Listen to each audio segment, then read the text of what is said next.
오늘 읽은 본문 말씀 보니까 다 먹어치워서 우리가 먹을 게 아무것도 없죠. 실상 이 요엘서는 두 권으로 나누어 보면 굉장히 이해가 쉽습니다.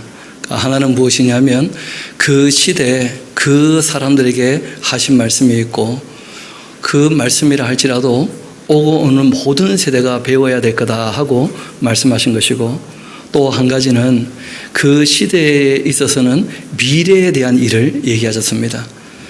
그 미래에 대한 일들 중에는 이미 이루어진 일도 있고, 지금 우리가 봤을 때 아직도 남아있는 일도 있죠. 그래서 이 두 권으로 나누어 보면 좋겠다, 그렇게 생각되어서 오늘 낮에는 그 제목에 있는 대로 그 시대를 향한 이 요엘의 외침, 그리고 이제 오늘 그 찬양 예배 때는 미래에 있을 일을 예언하고 있는 요엘, 그렇게 해서 우리가 두 번 나누어서 보려고 합니다. 보통 한 책을 한꺼번에 보면 제일 좋겠습니다만은 우리가 보통 예배할 때 예배 시간을 1시간 반 이상 이렇게 넘어가면 다 좀 어려워하시는 부분이 있어서 그렇게 우리가 조금 정리해서 하고자 합니다. 잘 아시는 것처럼 하나님께서 이스라엘 백성을 부르셨고, 또 레위 지파를 따로 선택하셨고, 그리고 또 아론 집안을 제사장으로 세우셨는데 그 일이 잘 안 되었다는 거예요. 사사를 세웠지만 주님의 뜻이 잘 이루어지지 않고 있고, 나실인을 세워도 실패한 나실인이 있게 되어지고, 사무엘은 조금 잘하는 것처럼 보였지만 그 아들들이 사사가 되었을 때 또 역사는 어둡게 흘러가서 아예 이방인들처럼 왕을 구하게 되어지고, 하나님께서 왕을 세워주셨지만 그 왕들도 하나님 말씀을 가까이 하지 않게 되어서 점점 역사는 어두워지게 되었고, 결국 이제 나라는 두 개로 나누어지고, 북왕국에서 그 이세벨이라는 여자가 이 바알과 아세라 신을 갖고 들어오면서 처음 시작부터 금송아지로 시작했던 이 북왕국이 점점 더 어두워지자 하나님께서 말씀이 통하지 않으니까 이 엘리야를 통하여 특별한 능력을 보여주셨습니다. 그렇지만 잘 아시는 것처럼 그 엘리야의 사역으로 단 한 명도 회개하고 돌아오지 않았죠. 그리고 그 엘리야가 남왕국에 권고를 했던 내용이 성경에 기록되어 있습니다. 지난 시간 우리가 한번 살펴봤었죠. 역대기 하서에 그 내용이 있었었는데, 문제는 그 엘리야의 권고를 남왕국이 받아들이지 않았던 듯합니다. 그래서 남왕국이 이미 한번 큰 이 어려움이 닥치게 됐는데, 그 어려움은 미리 말씀하신 대로 임한 어려움이었습니다. 우리 한번 신명기 28장 같이 한번 가보도록 합시다. 신명기 28장입니다.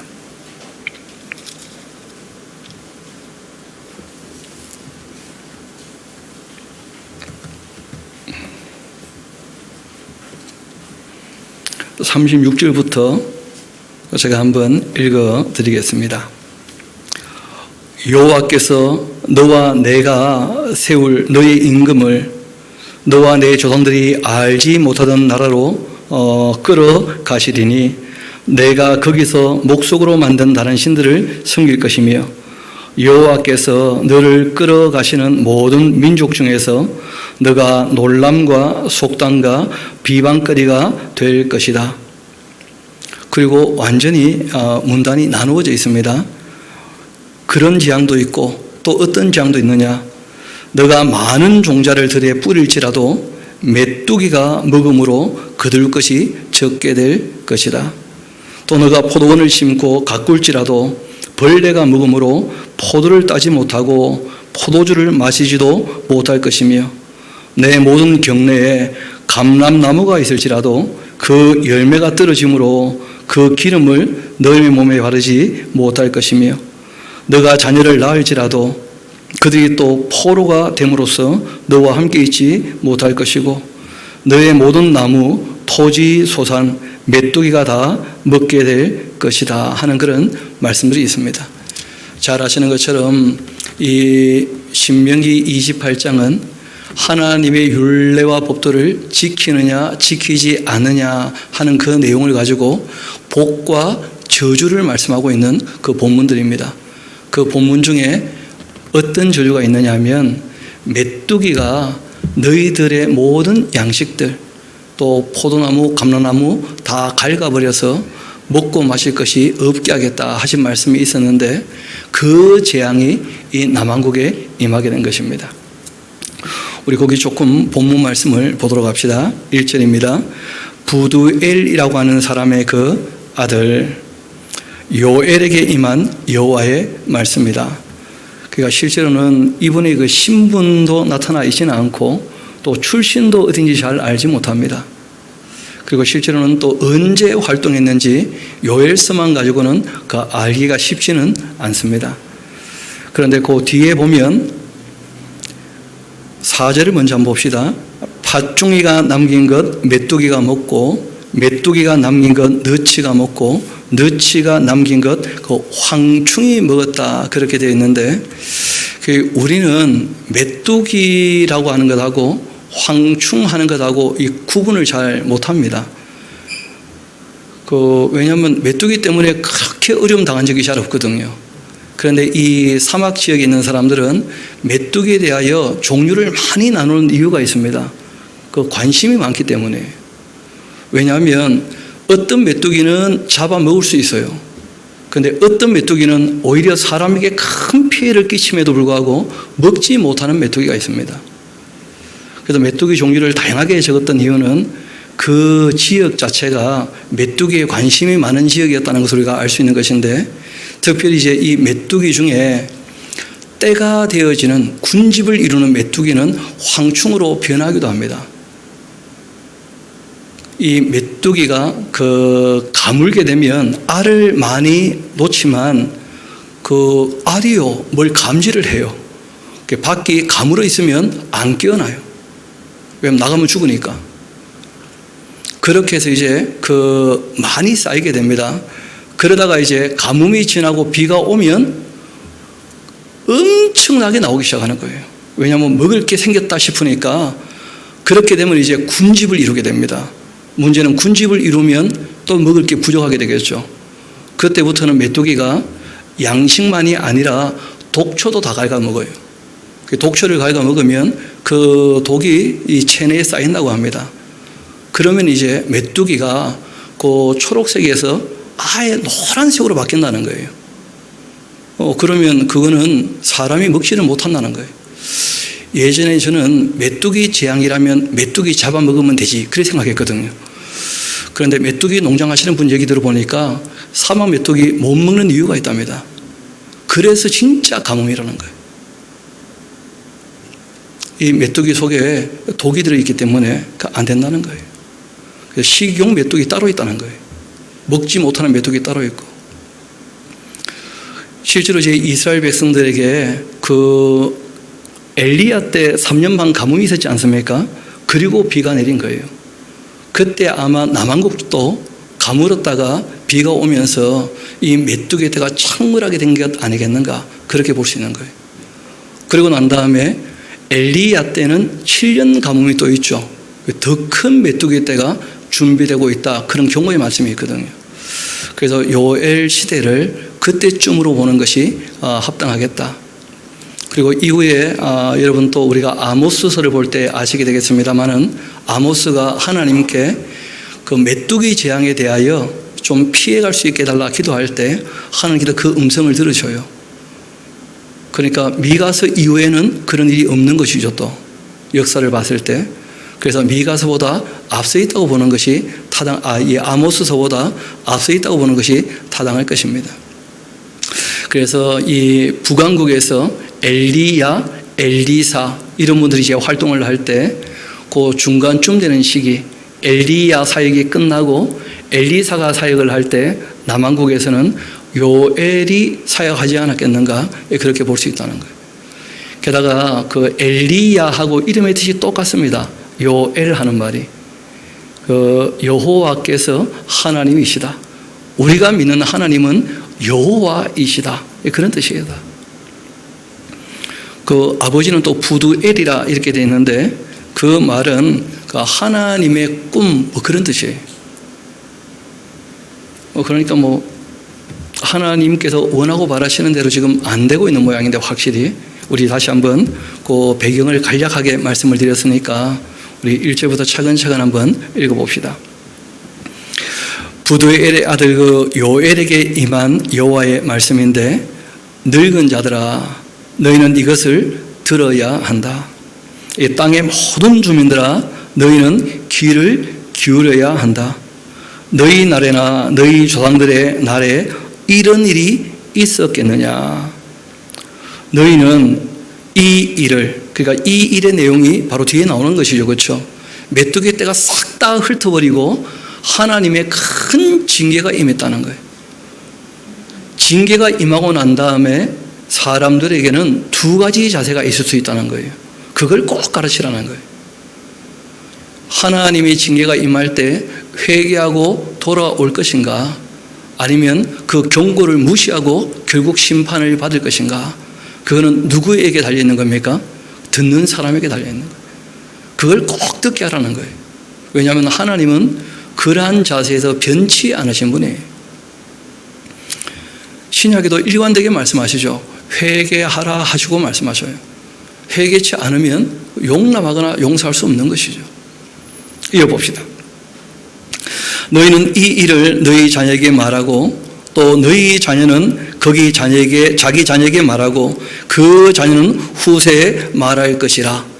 그리고 점점점 해놓고 부산 샤롬 교회 소속 뭐 그런 것이죠. 그 이후에 오는 모든 사람 다 들어야 될 내용이에요. 무엇을 들어야 되느냐?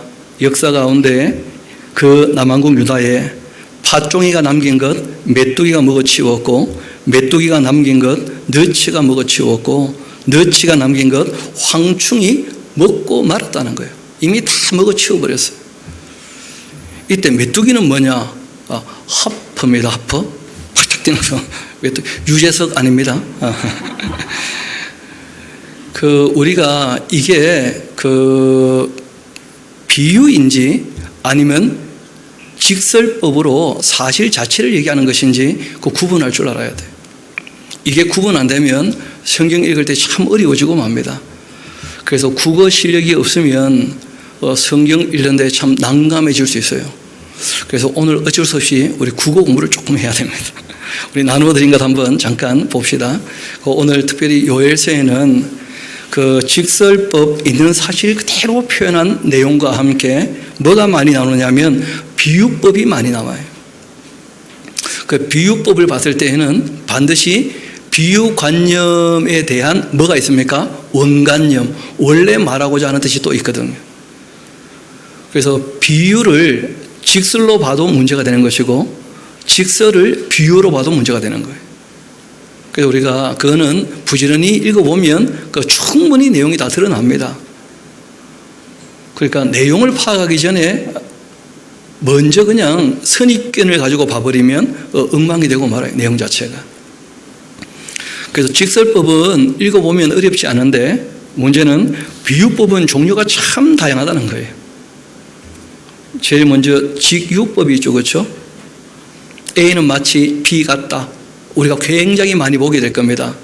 메뚜기를 묘사할 때 마치 사람의 군대처럼 그렇게 묘사를 하고 있어요. 그 다음에 은유법이 있습니다. 은유법. A는 B다. 직설적으로 얘기했지만 실제로는 비유하고 있다는 것을 확인할 수 있어요. 그대의 마음은 바다입니다. 마음이 바다입니까? 바다처럼 넓다 그런 뜻이죠. 그렇죠? 그렇지만 A는 B다고 명확히 얘기하지만 그 내용을 보면 충분히 알 수 있어요. 이게 직설적으로 얘기했는지 아니면 비유로 얘기했는지. 제가 보니까 당신의 마음은 바다입니다 하니까 옆 사람 보면서 웃으시네요. 나도 그렇게 생각한다고. 확실히 그런 것 같아요. 그 다음에 의인법이 있어요. 그렇죠? 동물이나 사물을 사람으로. 꽃이 웃는다. 꽃이 웃겠습니까? 꽃을 보면 자기가 웃겠지. 근데 꽃이 활짝 핀 걸 보고 마치 사람이 웃는 것처럼 그렇게 표현할 수 있다는 거예요. 또 바다는 고요히 말이 없다. 바다가 말을 하겠습니까? 그래. 근데 고요한 바다를 말이 없는 것으로 이렇게 표현할 수 있다는 거예요. 예, 그런 것들을 우리가 의인법이라 그러죠. 의인법. 사람처럼 동물이나 사물을 얘기하는 것입니다. 그리고 환류법이 있어요. 무생물을 생물처럼.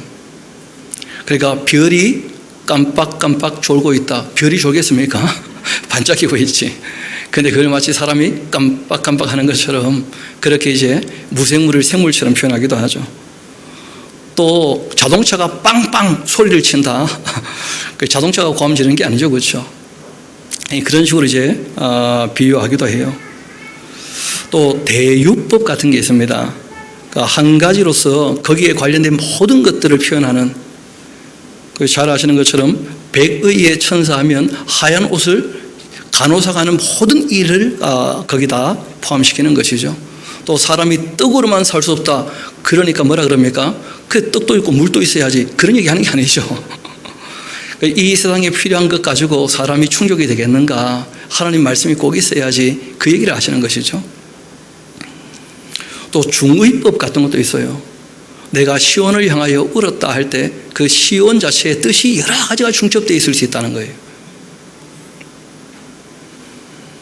옛날에 누렸던 그 예루살렘의 영광스러움, 또는 하나님께서 베푸셨던 은혜들, 뭐 이런 걸 다 기억을 할 때 시온이라 하고 한마디 있지만 여러 가지 의미가 포함되는 것들을 우리가 얼마든지 알 수가 있죠.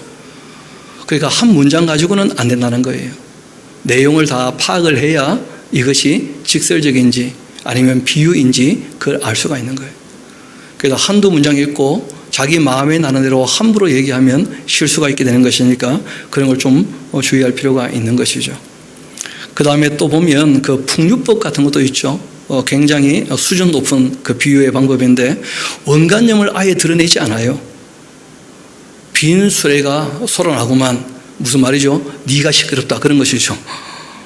그러니까 원간염을 실제로 그 글 자체에서는 전혀 드러내지 않지만 들어보면 누구나 다 알 수 있는 그런 여러 가지 비유법들이 있어요.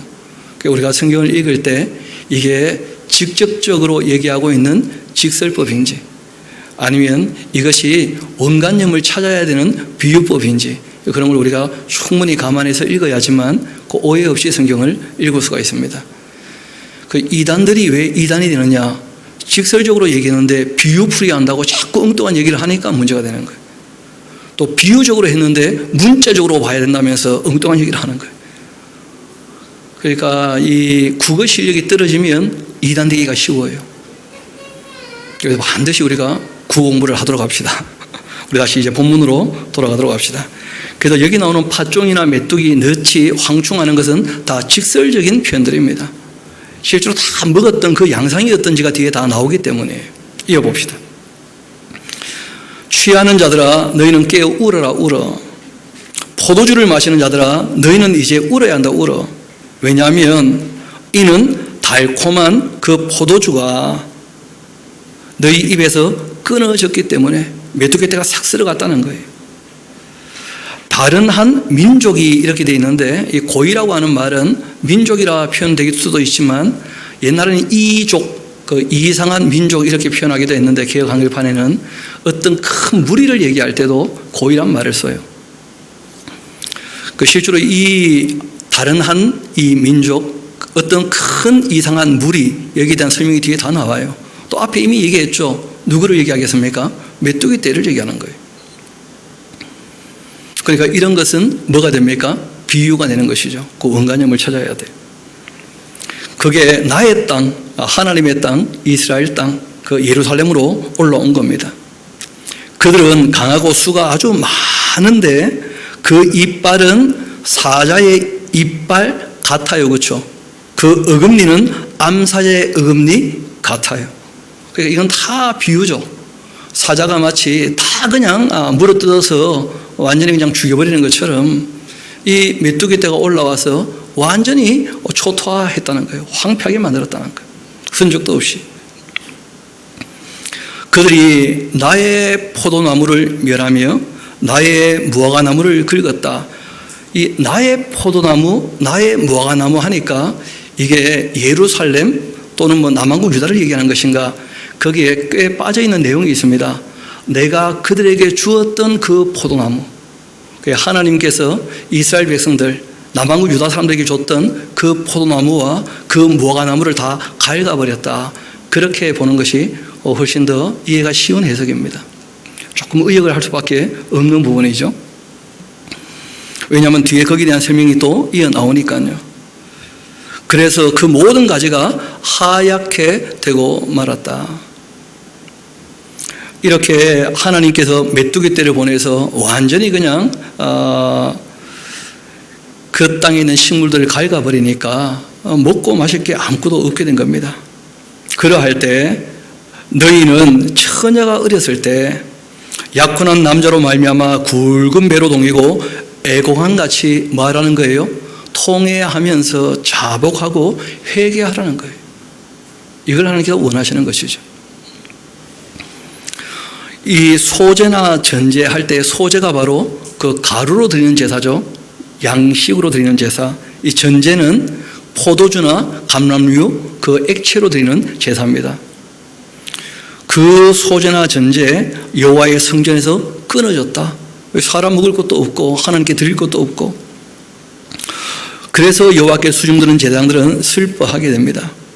이렇게 밭이 황무하게 되었고 토지가 말라버렸고 곡식은 다 떨어지게 되었고 새 포도주도 말라버렸고 기름도 다 하였다. 아무것도 없다는 거예요. 새로 짠 포도주가 말랐다니까 추수 때가 되었는데 거둘 게 없는 거예요. 새로운 포도주도 다 말라버렸어. 농부들아, 너희는 부끄러워해라. 왜냐하면 농사 지었지만 아무것도 없으니까. 포도원을 가꾸는 자들아 곡할지어다. 이는 밀과 보리 때문인데 그렇게 밭의 소산이 다 어떻게 되었다는 거예요? 없어졌기 때문에. 이런 것은 다 직설적인 표현들이죠. 메뚜기 떼가 와서 다 쓸어버린 거예요. 결국 그렇게 되니까 밀과 보리뿐 아니고 포도나무도 시들어버렸고 무화과나무도 말라버렸고 석류나무도 대추나무도 사과나무도 밭에 모든 나무가 다 시들어버렸기 때문에 결국 사람이 먹고 마실 것이 아무것도 없어요. 그래서 그 사람의 즐거움이 어떻게 되고 말았습니까? 말라버린 거예요. 그러면 사람에게는 이 먹는 즐거움이라는 게 큰 즐거움이거든요. 요즘에 그 자두나 복숭아나 옥수수나 이거 먹어봐요. 먹을 때마다 기분 좋아요. 복숭아 먹으면서 기분 나빠. 그런 사람 아무도 없거든요. 우리가 먹고 마실 때 참 기쁨이 있는데, 즐거움이 있는데 먹을 게 아무것도 없는 거예요. 그 즐거움이 다 말라버리고 말았어요. 그러할 때 어떠해야 되느냐? 제사장들아, 너희는 굵은 배로 동이고 슬퍼 울어라. 제단에 수중드는 자들아, 너희는 좀 울어라 울어. 내 하나님께 수중드는 자들아, 너희는 와서 굵은 베옷 입고 밤이 새도록 좀 누워 있어라. 이는 소재 전제를 너희 하나님의 성전에 드리지 못하고 있기 때문이다. 실제로는 우는 게 본질이 아닙니다. 그 뒤에 설명이 나와요. 회개를 하는 거예요. 회개를. 마음을 좀 찢으라는 거예요. 너희는 금식을 정하고 성회를 소집하고 장로들, 이 땅 모든 주민들 너희 하나님 여호와의 성전에 다 좀 모아서 여호와께 부르짖어라. 하나님을 불러라. 하나님을 찾아라. 그런 뜻이에요. 왜냐하면 사람이 하나님과의 관계가 깨어지면 결국은 만물과의 관계도 깨어지고 맙니다. 하나님과의 관계가 깨어지면 인간관계도 깨어지고 말아요. 아무것도 안 되는 것이죠. 이 성경은 얘기합니다. 하나님과의 관계가 회복되어지면 만물과의 관계도 회복될 수 있게 해주겠다는 거예요. 하나님께서 내 이름으로 일컫는 내 백성이 겸비하여 기도하게 된다면 내가 너의 땅을 고쳐주겠다. 그런 말씀을 하셨어요. 하나님과의 관계가 깨어지면 땅과의 관계가 깨어지니까 이 땅에 이런저런 땅과의 관계로 말미암아 오는 고난이 있게 된다면 누구와의 관계를 다시 한번 생각해 봐야 됩니까? 하나님과의 관계를. 우리가 정말 주님의 뜻을 따르고 있는지 그렇지 않은지 그걸 다시 한번 돌이켜 생각해 보라는 거예요. 15절 이어봅시다. 슬프다 그 날이여 여호와의 날이 가까웠다. 그 사람들은 막연히 여호와의 날은 나에게 억수 좋은 날인 것처럼 오해를 하는데, 여러분 사람의 자세가 중요하다 그랬잖아요. 두 가지 자세가 있다고. 회개하는 사람들에게는 용서를 베푸는 은혜의 날이겠지만 끝까지 그 경고를 무시하고 교만 방지한 사람에게는 그 날이 바로 심판의 날이에요. 여호와의 날은 막연히 좋은 날 아닙니다. 요한계시록을 봐도 구원의 날인 동시에 무슨 날입니까? 심판의 날이에요. 그런데 하나님께 돌이키지 아니하면 그 날은 심판의 날이 된다는 거예요. 이어봅시다.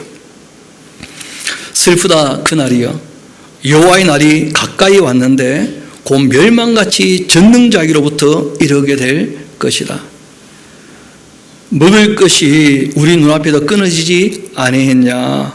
기쁜 즐거움이 우리 하나님의 성전에서도 끊어지지 아니했냐? 심지어 그 뿌렸던 씨들이 흙덩이 아래에서 썩어버리고 창고는 텅텅 비었고 곡간은 다 무너져 버렸고, 이유는 곡식이 시들어 먹을 양식이 없으니까. 가축도 울부짖고 소떼도 소란한데 이는 먹을 꼴이 없고 양떼도 풀이 없으니까 다 피곤해요. 굶주려가지고. 여호와여 내가 주께 부르짖으오니 불이 목장의 풀을 살라버렸고 불꽃이 들의 모든 나무를 살랐음이니이다.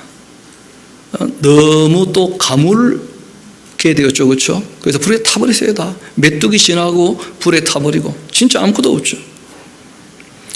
들짐승까지도 주를 향하여 헐떡거리고 시내가 다 말라버렸고 들의 풀이 불에 탔음이니이다. 근데 문제는 이 일 그 뒤에 더 큰 심판이 지금 준비되고 있다는 거예요.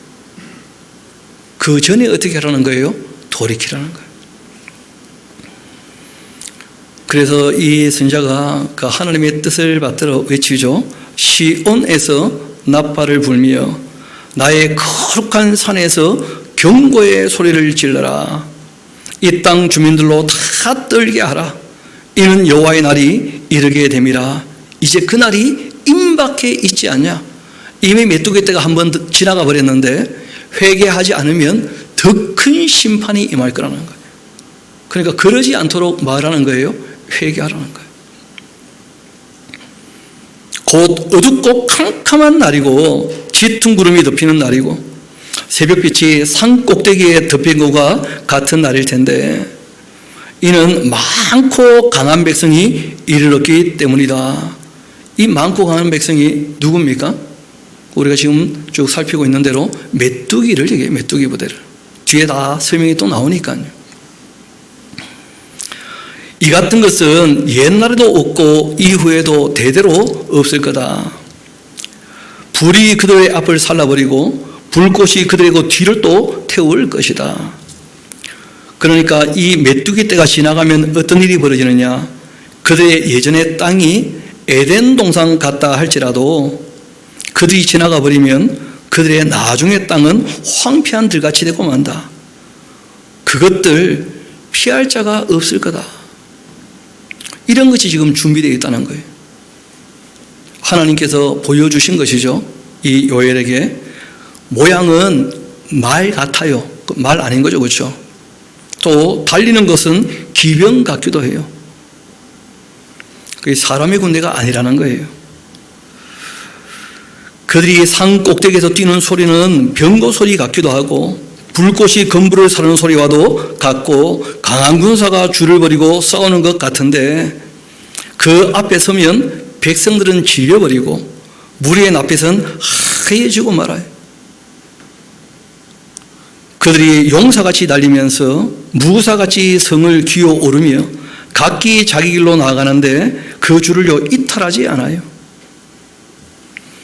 메뚜기는 군주가 없는 것처럼 보이는데 한 길로 나아간다는 거예요. 한 길로. 메뚜기 떼를 보면 피차에 부딪히지도 않고 각기 자기 길로 나아가며 무기를 돌파하고 나가는데 상하지도 않고 성중에 뛰어 들어가며 성 위를 달리고 집에 기어오르며 도덕까지 창에 들어가고 있다는 거예요. 그러니까 우리가 먼저 조금 뒤로 갔다가 돌아옵시다. 25절 같이 가볼까요? 이미 설명을 하죠. 내가 전에 너에게 보냈던 큰 군대, 곧 누구라고요? 곧 메뚜기, 너치, 황충, 팥중이 이 먹은 해수대로 너에게 갚아주겠다. 회개하는 사람들에게는. 그러니까 이런 것은 주변에 있는 열강들을 얘기하는 게 전혀 아니에요. 그걸 비유로 보면 오해가 심해지는 거예요. 왜냐하면 지금 우리가 봤던 것처럼 사람의 군대가 아니라는 것을 비유로 확실히 보여주고 있잖아요. 말 그대로 이 메뚜기 떼가 한번 싹 쓸어버렸고 지금 더 큰 재앙이 준비되고 있는데 그 전에 어떻게 하라는 거예요? 회개를 하라는 거예요. 회개를. 이어봅시다. 10절입니다. 그 앞에도 땅이 진동하며 하늘이 떨게 되고 해와 달도 캄캄하게 되고 별들도 빛을 거두는, 우리가 뭐 이런 무시무시한 것을 못 봐서 그런데 가끔 이 뉴스나 이런 데 보면 아프리카나 중국이나 이 중동 지역에 메뚜기 떼에 대해서 이렇게 가끔 뉴스가 나요. 보면 진짜 먹구름처럼 몰려와요. 먹구름처럼. 하늘이 시커매질 정도로 그렇게 메뚜기대가 날아와요. 게다가 이 메뚜기가 군집을 이루게 되면 거의 참새만해져요.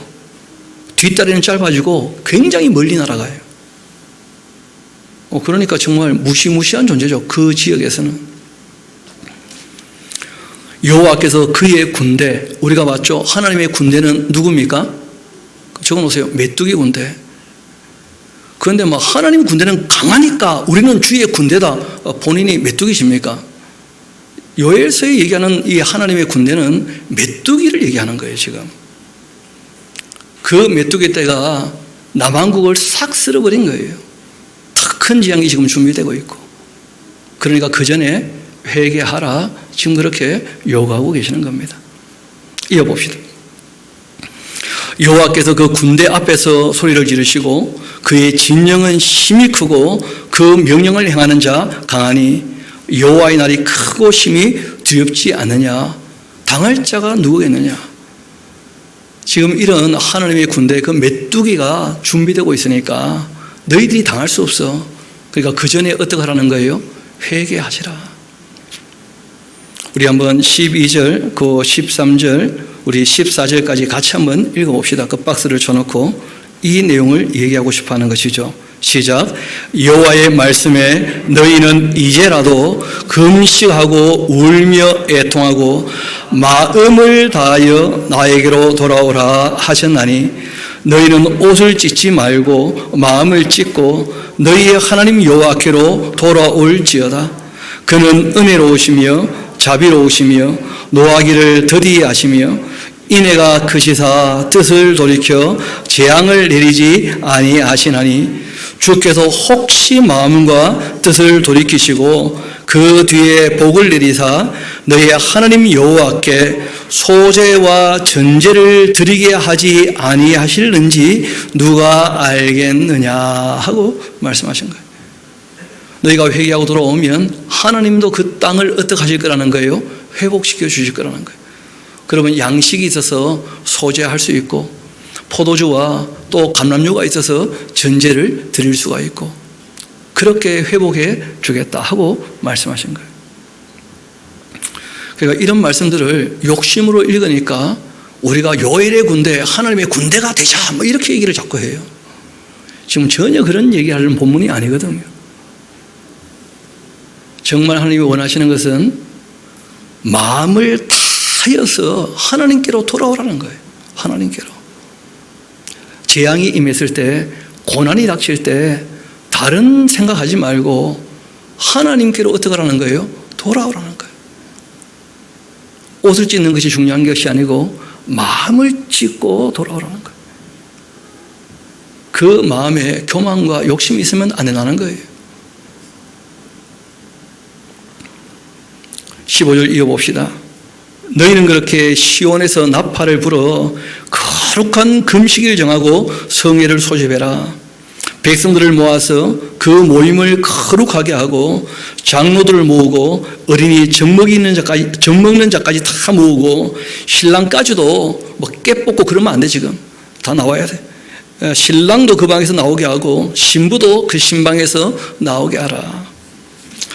여호와를 섬기는 제장들은 낭실과 제단 사이에서 울면서 이르기를 여호와여 주님의 그 백성을 불쌍히 여겨 주옵소서. 주의 기업을 욕되게 하여 나라들로 그들을 관할하지 못하게 하옵소서. 어찌하여 이방인들로 그들의 하나님이 어디 있느냐 말하게 하겠나이까. 그렇게 할지어다. 그러니까 이런 말씀들을 쭉 보면 우리가 뭘 알 수 있느냐 하면 하나님께 돌아온다는 것은 결국 어떻게 하라는 겁니까? 하나님 말씀 앞으로 돌아오라는 거예요. 그 말씀을 따라 사는 삶으로 바꾸라는 거예요. 삶을. 여러분 율법을 듣지 않으면 그 기도는 어떻습니까? 가증한 거예요. 그래서 실제로 이 마음을 다하여 여호와께로 돌아온다는 것이 감정적인 표현을 한 것이 아닙니다. 하나님께서 뭘 원하시는지를 알아들어야 되는 거예요. 그래야지 진짜 돌아온 것이죠.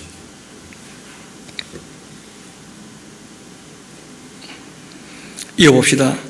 그때에 여호와께서 그때에 하고 되어 있는데 이건 조금 의역이 심한 것 같아요. 원어에는 그때가 없습니다.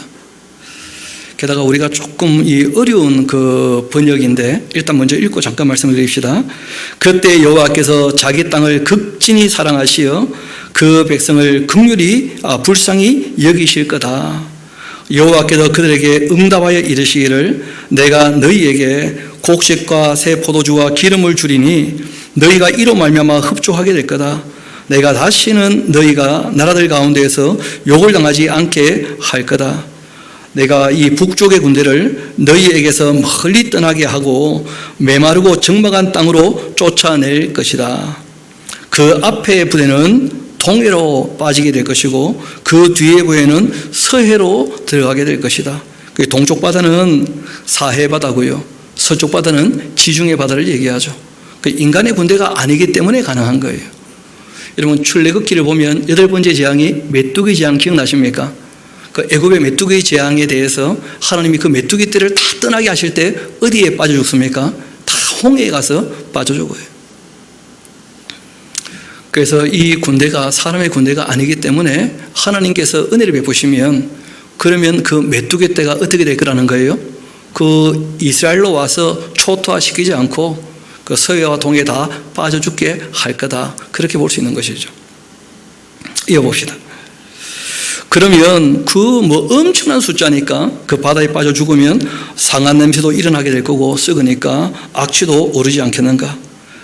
이렇게 큰 일을 행하셨습니다. 그렇게 너희가 하게 될 거다. 그렇게 되어 있는데 여러분 그 하실 거다 또는 하시리라 그렇게 되어 있는데 2라는 그 숫자 보이십니까? 그리고 한번 그 2를 한번 가봅시다. 거기 되면 이렇게 하나의 설명이 붙어 있어요. 히브리어를 보면 이게 미래형이 아닌 과거형으로 되어 있다는 거예요. 과거형으로. 그래서 우리가 그 히브리인들의 글을 볼 때는 시제가 우리와 조금 달라요. 어떻게 다르느냐 하면 그 하나님이 하실 일이 미래에 있을 일이라 할지라도 과거로 쓰는 일들이 종종 있다는 거예요. 왜냐하면 하나님 하실 일은 당연히 될 것이니까. 그래서 미래에 있을 하나님의 말씀의 성취를 강조하기 위해서 과거로 쓰는 경우들이 있어요. 그래서 이제 히브리어로는 과거인데 번역을 할 때는 다 뭐로 번역한 거예요? 미래로 그렇게 번역을 한 거죠. 그러니까 회개하고 돌아오면 다시 모든 것이 회복되지 않겠느냐, 그 얘기를 하신 것입니다. 준비되는 메뚜기 떼라 할지라도 메뚜기 떼가 너희들에게 날아오지 않고 동해 세계로 다 가서 빠져 죽을 거니까 너희가 냄새는 맡겠지. 그 죽어가지고 썩는 냄새를. 오히려 그 썩는 냄새가 뭐가 되는 겁니까? 하나님께서 우리를 구원하셨구나 하는 은혜가 되겠죠. 오히려. 또한 그렇게 하나님께서 회복시켜 주시면 21절 봅시다. 땅이여 두려워하지 말아라. 말씀드렸죠. 땅이 두려워합니까? 그러니까 이런 것이 다 활유법이죠. 그렇죠? 무생물인 땅에게 생명이 있는 것처럼. 왜냐하면 회복에 대한 말씀을 하시거든요. 땅이여 두려워하지 말고 기뻐하고 즐거워해라. 여호와께서 큰 일을 행하셨기 때문이다.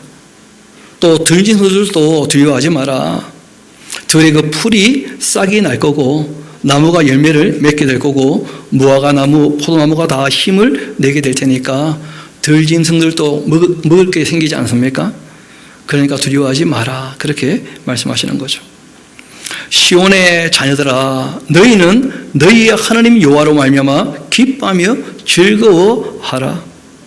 그가 너희를 위하여 비를 내리실 것인데 그 비를 너희에게 어떻게 하실 거라고요? 적당하게. 이게 굉장히 중요한 것입니다.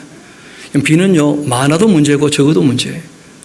이번 중국에 보니까 비가 너무 많아서 문제 아닙니까? 가무는 것은 비가 없어도 문제죠. 그래서 하늘의 보화가 무엇이냐? 그게 바로 적당한 비예요. 그것이 우리 온 인류에게 진짜 복을 주는 거예요. 하나님이 우리 인류를 위하여 준비하신 보화 중에 비라는 게 있다는 거예요. 비. 그래서 이 구름을 성경이 이렇게 표현할 때가 있습니다. 보물창고다. 보물창고. 그래서 보물창고를 열고 뭘 내리시는 거예요? 그 비를 내리시는 거예요. 적당하게. 그래서 우리가 여러 가지 복을 얘기하지만 우리 일상에 진짜 필요한 복은 바로 비죠, 비. 그래서 이 비를 어떻게 내리실 것이냐? 적당하게 내리시는데 특별히 이스라엘 땅에는 건기 오기가 확실하거든요. 그리고 실제로 농사를 2번 거두게 되어져요.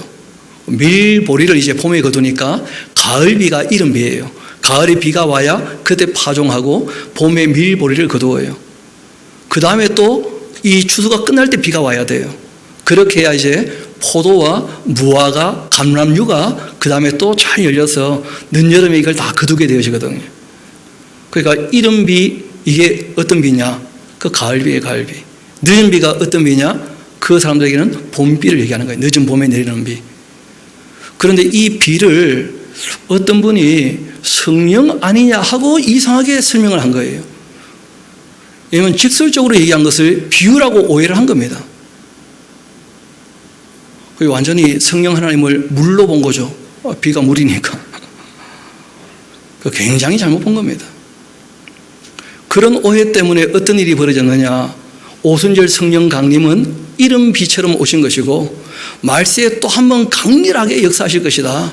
그러니까 지금은 이제 표적과 기적이 일어나는 곳을 따라가야 된다. 그런 식으로 또 얘기를 해요.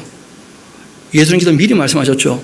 말세에 가장 주의해야 될 미혹 중에 하나가 뭐냐? 신미주의 영성을 따라가면 안 된다. 표적과 기적과 이적을 가지고 너희를 속일 것이다. 자기를 예수님처럼 하나님께서 은혜로 구원을 베푸시는데 구원받는 무슨 방법이 있는 것처럼 얘기하는 그 다 잘못된 미혹이다. 종말의 징조도 일어나지 않았는데 곧 종말이 닥칠 것처럼 협박을 해가지고 남의 주머니 터는 것들 다 가짜다. 그 중에 특별히 심한 것들이 있는데 바로 기적이나 이적이나 표적을 보여줘서 그것을 따르게 만드는 사람들이다. 미리 말씀 다 하셨거든요. 그러니까 우리가 성경을 볼 때 전체를 보지 않으면 오해가 생기는 거예요. 그래서 제가 이른 비, 늦은 비 본문에서 다 찾아봤어요. 성경의 이른 비는 다 가을비 이외에는 달리 설명할 수 있는 비유적으로 쓴 적도 없어요. 늦은 비도 마찬가지고. 이 비를 대체 무슨 근거로 성령님이라고 얘기를 하는지 다시 말씀드립니다만은 국어 실력이 없으면 다 문제가 생겨요. 왜 국어 실력에 문제가 생기느냐? 욕심 때문에. 자기가 뭘 하고 싶으니까 그래서 그것 가지고 자꾸 이상한 해석을 하게 되는 거예요. 원래 말씀하고자 하는 그 말씀의 의미를 바르게 알아야 될 겁니다. 좀 더 이어봅시다. 그 이른 비, 늦은 비가 오면 어떻게 되는지 뒤에 양상이 다 나오지 않습니까? 이른 비와 늦은 비가 언제와 같을 거라고요? 예전처럼. 하나님께서 적당하게 가을비, 봄비를 내리는 것이 예전처럼 되면 모든 게 회복되지 않겠냐는 거예요. 그렇게 되면 마당에는 밀이 가득 차게 될 거고 독에는 새 포도주 기름도 다 넘치게 될 거고 내가 전에 너에게 보냈던 그 큰 군대, 어떤 군대라고요? 그 메뚜기 부대, 또 너치, 황충, 팥종이 먹었던 그 횟수 그대로 너희에게 다 갚아주겠다. 너희가 그때 먹게 되면 아주 풍족히 먹게 될 것이고 너희에게 아주 놀라운 일을 행하신 너희 하나님 여호와의 그 이름을 찬송하게 될 것이다. 그렇게 내 백성이 영원히 수치를 당하지 아니하리로다. 그런즉 내가 이스라엘 가운데 있어서 너희의 하나님이 될 거고 다른 이가 없는 줄 너희가 알게 될 것이다. 그렇게 내 백성이 영원히 수치를 당하지 아니할 것이다 하면서, 그러니까 이스라엘 나라를 통하여 지금 하나님께서 제사장 나라로 삼으셔서 모든 인류에게 하나님을 계시하기를 원하고 계시거든요. 그러니까 이스라엘이 회개하고 돌아와야지 하나님의 일이 되는 거예요. 그에 대해서 하나님께서 참 안타까이 이 예언자를 통하여 말씀하시는 것이죠. 그리고 28절 보면 그 후에 내가 내 영을 누구에게요? 만민, 모든 이 살아있는 사람들, 모든 육체에게 하시는 말씀이 나와요. 그래서 우리가 누구에게 하시는 말씀인지에 대해서 먼저 정리를 하고 살펴야 될 겁니다. 그래서 우리 오늘 2장 그 27절까지가 바로 그 시대에 요엘이 외쳤던 내용인데 그 시대에 외쳤던 내용을 어떻게 하라는 거예요? 오고 오는 모든 사람들은 다 배워서 알아야 된다는 거예요. 무엇을? 그래서 우리 결론적으로 이제 정리를 합시다. 여러분, 예언자들은 어떤 말을 할 때 중요한 그 양식이라 그러죠. 어떤 패턴이 딱 있어요. 제일 처음은 무슨 얘기를 하느냐 하면 죄에 대하여 책망을 해요. 근데 요엘서는 죄에 대한 내용은 특별히 안 나오죠. 이유는 뭐냐면 이미 많이 터졌어요. 그러니까 이미 앞의 내용을 우리가 다 아는 것이죠. 회개해야 될 사람이니까 회개할 만한 일들을 한 거라, 이 사람들이 다. 그게 이제 전제로 시작되는 것이고, 실제로는 모든 예언자들은 제일 먼저 죄에 대하여 책망을 해요. 그리고 그 죄에 대한 책망을 할 때 그 기준은 율법에 있는 거예요. 율법. 하나님 말씀이라고 하는 이 율법을 따르면 복을 받는 것이고 따르지 않으면 뭐가 임하는 겁니까? 저주가. 그래서 죄에 대한 책망을 하면서 그 다음 이어 무슨 얘기를 하시느냐 하면 돌아오라고 권면을 하셔요. 책망을 할 때는 말이 통할 만큼 무슨 일이 있는 거예요. 그래서 돌아오라고 권면을 하시는 거예요. 그럼 돌아오라고 권면하실 때 결국 사람의 반응이 두 가지라는 거예요. 그 말씀을 듣고 회개하는 사람이 있고 그 말씀을 듣고도 교만하게 회개하지 않는 사람이 있어요. 회개하는 사람에게는 회복에 대한, 위로에 대한 말씀을 하시는 거예요. 소망의 말씀을. 그러니까 끝까지 회개하지 않는다면 심판에 대하여 경고하시고 실제로 끝까지 회개하지 않으면 심판이 임하는 거예요. 그런데 하나님께서 심판 이전에 하나님 스스로 계획하신 바가 있어요. 그게 뭐냐면 아브라함의 후손 다윗의 그 자손 중에 그 왕에 앉아 통치하게 될 메시아에 대한 예언들을 하고 계셨거든요. 그래서 그 메시아로 말미암아 통치되는 세상에 대해서는 누가 계획을 하신 겁니까? 하나님께서. 그래서 그 계획은 하나님께서 반드시 이루실 거예요. 그래서 이스라엘 나라를 중심으로 해서 그 나라에 대하여 하나님이 메시아를 보내셔서 온 인류를 통치하시는 그 하나님의 계획에 대하여 늘 마지막에 말씀을 하셔요. 그러니까 이 예언자들의 패턴이 크게 네 가지가 있다. 제일 먼저는 뭐라고요? 죄에 대하여 책망을 한다. 두 번째는요, 돌아오라고 권면을 한다. 세 번째는 3-1, 회개하면 그 위로와 소망을. 3-2, 회개하지 않으면 심판에 대한 경고를. 그리고 이제 네 번째는 뭐라고요? 이스라엘을 중심으로 한 궁극적인 회복에 대한 하나님의 계획을 미리 말씀해 주시는 거예요. 그래서 우리가 본문의 말씀을 보면서 오늘 이 요엘서를 통하여 꼭 기억해야 될 것이 있습니다. 하나님의 계획은 그대로 이루어질 것입니다. 맞습니까? 중요한 것은 우리의 미래에 대해서는 성경이 선택을 하라고 얘기하고 있다는 거예요. 미래에 대해서 하나님이 계획하셔서 하나님이 성취하시는 미래도 있지만 우리에게 너희들이 만들어가야 될 미래가 있다는 것을 말씀하셔요. 회개하여서 위로와 소망을 받고 하나님과 관계가 회복될 것인지 아니면 끝까지 하나님을 벗어겨 심판을 받게 될 것인지 거기에 대해서는 내 말을 들어보고 너희가 선택하라는 거예요. 그래서 우리가 장래에 대해서 하나님이 다 알아서 하신다. 그러면 굳이 왜 우리에게 말씀하시겠습니까? 다 알아서 하시면 되잖아요. 그렇게 된 것이 아니라는 거예요. 하나님 알아서 하실 일은 하나님이 잘 알아서 하십니다. 그러나 우리가 해야 될 일들에 관해서는 끊임없이 말씀하고 계신다는 거예요. 그래서 성경은 우리에게 길흉을 얘기하지 말라는 거예요. 왜냐하면 우리 장래에 대하여 길한 일들, 중한 일들이 이미 계획되어 있는 게 아니라는 거예요. 우리의 미래 중에 오늘 우리가 만들어갈 미래가 얼마든지 있다는 거예요. 오늘 우리가 하는 거 봐서 하나님이 결정해 주시는 미래가 있다는 거예요. 회개하면 용서해 주실 것이고 끝까지 회개치 않으면 더 큰 심판 아래에 완전히 소멸되고 말 것이라는 거예요.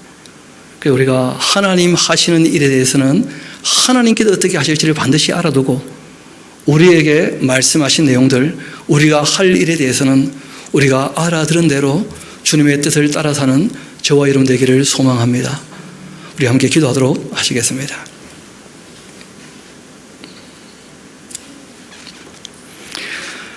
아버지 하나님, 요엘 선지자를 통하여 나이가 많든지 적든지 또 그 시대 사람이든지 이후에 오는 모든 시대 사람이든지 하나님께서 일하신 그 역사를 통하여 좀 듣고 배우기를 원하시는 그 말씀들을 우리가 함께 보게 되었습니다.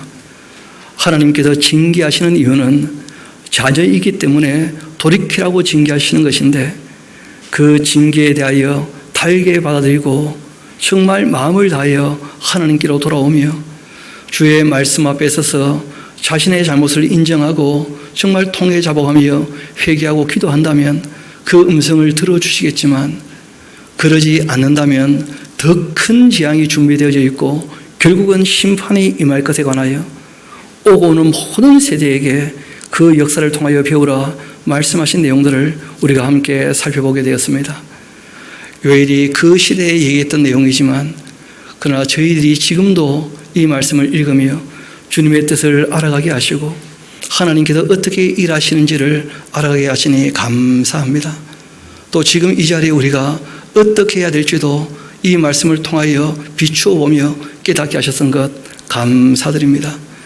아버지 하나님, 바라옵기는 우리가 우리의 마음을 찢고 주님 앞에 돌아갈 때에 그 말씀 앞에 서서 우리의 삶도 변화되기를 소망하오니 아버지 하나님, 악에서 저희를 건져주시며 시험 들지 않게 지켜주옵시고 무엇보다 주님의 그 도움의 손길로 그 선한 손길로 우리의 앞길을 인도해 주시며 도와주옵소서.